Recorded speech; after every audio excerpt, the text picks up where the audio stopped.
here's an example, because it kind of wraps this whole part of the conversation together. Yeah. So I didn't expect to be involved with the movie because I laid down the rights and all the creative rights and I had no creative control or anything. So, which was fine. I did it, and because I felt that's what the Holy Spirit was saying, and I've never regretted it for a second. Mm-hmm. And so I had no expectations. When Lionsgate called me and said, "Would you come talk to us?" It was a gift. When Gil Netter called and said, "Would you look at the script?" It was a gift. When Gil Netter called and said, "What do you think about these actors?" That was a gift.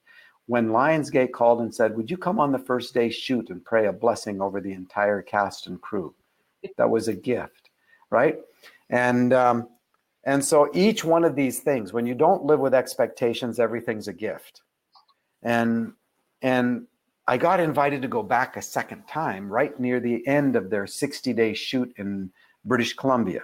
And when you do a movie shoot, you have all these different locations, and they don't shoot it in sequence because of the availability of the actors and all that kind of stuff, and the sites. So I get a phone call and they said, "Hey, Paul, would you come back for another day and spend a day Thursday?" This is like on a Monday. "And we'll fly you up Wednesday to Vancouver. We'll take you a couple hours, 2.5 hours to your hotel in Chilliwack. That night you'll get a call sheet, tell you where we're going to have the shoot the next day and what time we're picking you up. And then you can spend Thursday with us. We'll fly you home Friday." And my calendar was open, and I said, "I would love to do this."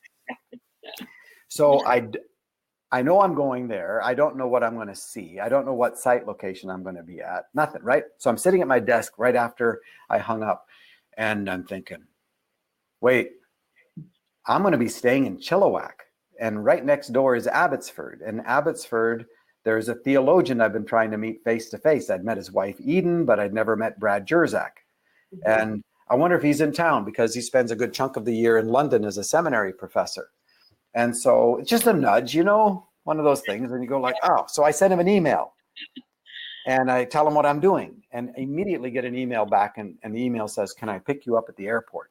Yeah. Because I'd endorsed one of his books. We've been talking about Eve and all this, but I wanted to meet him. "So can I pick you up at the airport?" "Yeah, that'd be awesome." So I get that all cleared with transport. We're all good. And I email him back, and he says, "Great, all set. We'll have lunch together. We'll talk theology all afternoon and have supper with Eden, and then I'll drop you off at your hotel, and you can go about your business." Well, 2 minutes later, I get another email from him with a photo attached to it, and this time it's him and another guy, and he says, "I want to introduce you to Dwight. He's one of my longtime best friends. He is a business guy. He gave me my first copy of The Shack, first person that told me about The Shack. And his wife, Lori, is a spiritual formations director. And they have a little summer cottage up at Cultus Lake. And while you and I were emailing, we were walking in the woods. And look, and in the photo, it's got the two of them plus a big green fluorescent arrow, which in British Columbia means movie set. And it says The Shack. So 2.5 blocks away from their summer cottage is a movie set, one of the set locations, and he didn't even know. And while we're emailing, they run into it. So that's kind of interesting. Yeah. So then Brad adds in his email, "I don't know when you're up here if there's any way that you could spend 10 minutes with Dwight and Lori. Your book had an incredible impact on their lives, but 3 years ago, the youngest of their 5 children went into a playhouse in the middle of the woods and gave her own life back to God." Right? She had killed herself, and they're stuck. Dwight believes that if he could just read The Shack again, he could get unstuck, but he can't get past chapter 1. And Lori is just furious because her daughter is dead.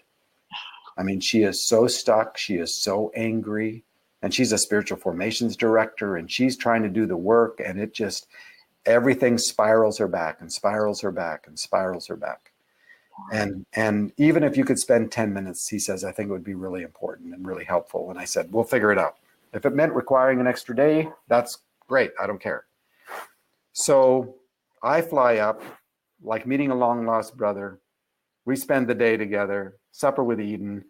He drops me off at the hotel, And then they go back up to Cultus Lake where they're spending the rest of the week with Dwight and Lori. 11 o'clock that night, 11:30, I get a call sheet. We'll pick you up at 9:30, take you to the site location at Cultus Lake. Mm-hmm. So now I'm going to be 2.5 blocks away from where they are. They have all the different site locations. This is the one that they've asked me to come to. And I get up there and I walk onto the set texting Brad, like I'm 2.5 blocks away. And he says, we've got food ready. Anytime, we'll just meet you. We'll come down the waterfront, pick you up and take you back to the cottage and you can spend some time. So I walk on set over to Gil Netter and Lonnie, his wife, and Stuart Hazeldine, the director. And I say, here's the situation. Is there any way that my 4 friends could come on set for the day? Yeah. And they said, absolutely. And 20 minutes later, down the waterfront comes the 4 of them. And when they walk onto the set, I hug Lori, but I don't let her go. Mm-hmm. And until I feel something just shift a bit.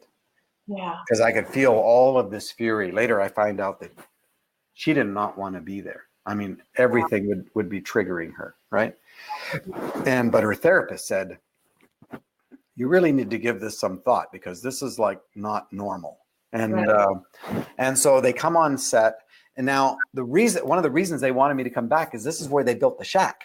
I mean, this is, where everything's happening inside, but the shoots that they were doing that day are on the outside. So they had one scene all morning. They would shoot it multiple times, take a break for lunch, one scene all afternoon. And so it's like, but I don't know what they're going to shoot.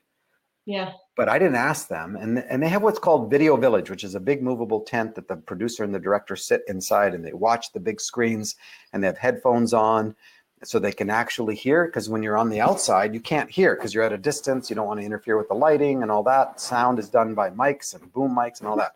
Mm-hmm. Well, they put up 5 chairs right in front of the screens with headphones so that we could be fully present to the shoot itself. Yeah. Here's the scene. Mackenzie spent the night. This is his first night at the shack, and he's been having nightmares all night. Mm-hmm. And it's a flying dream where he just crashes into the ground, and then he's stuck in the mud as he sees the perpetrator running away with Missy, and she's yelling his name, or Daddy, Daddy, and he can't get there, and he wakes up, and he's all of this angst and fury and everything, and he's still confused about where he is, and he doesn't know who he's exactly with, although it's, all of this. And he walks out onto the porch, and this is where we start watching it being filmed, right? So that's in the movie sequence. He walks out on the porch, and Papa's got breakfast, and we're watching this being shot now. And Papa says, or she's singing, only love can break your heart. You like Neil Young? He's okay. I'm especially fond of him. Is there anyone you're not especially fond of? Not that I can think of. How'd you sleep? Fine. I mean, you can see all of this repressed, buried stuff, Yeah. And it's like, fine. And she says, dreams are important. Sometimes they're a way of opening up the window, letting the bad air out.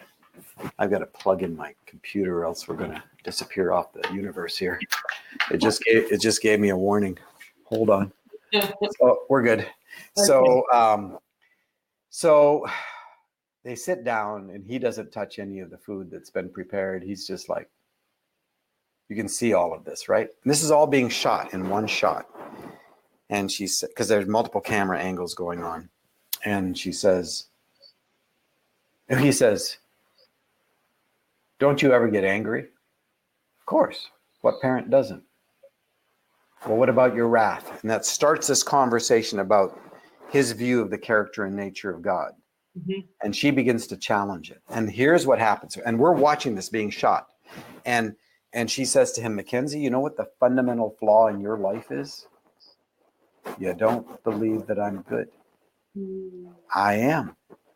And I'm at work for good in everything you consider to be a mess. But until you believe that I'm good, you're never going to be able to trust me. And he goes, why would I ever trust you? My daughter is dead.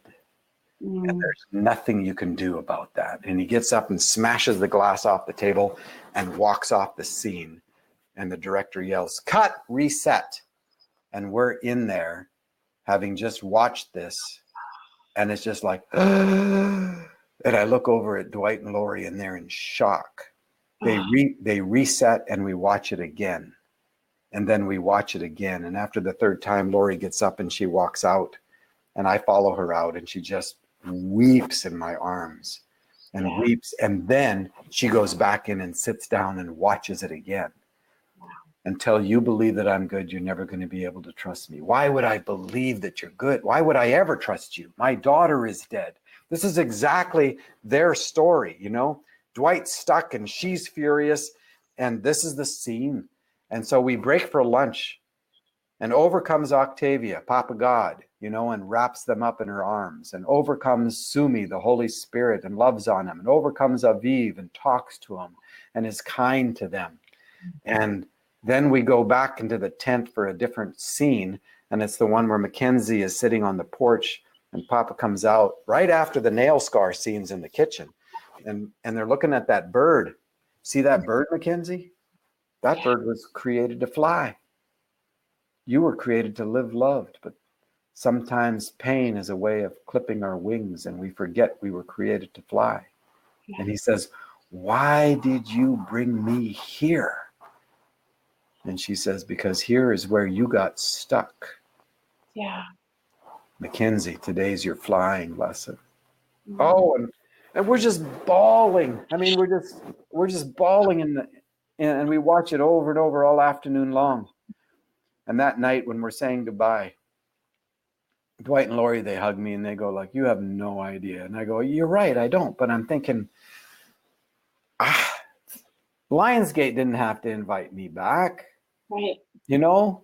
And then when they did, my calendar happened to be available that week. And then I get a nudge. "Oh, Brad." And I email him and, "Oh, he's not only in town, he's walking around the woods up at Cultus Lake." And while we're emailing, he runs into a set location, which is the one that I end up at. And these are the two scenes that we get to watch for two people who are incredibly stuck inside of their brokenness and their sadness.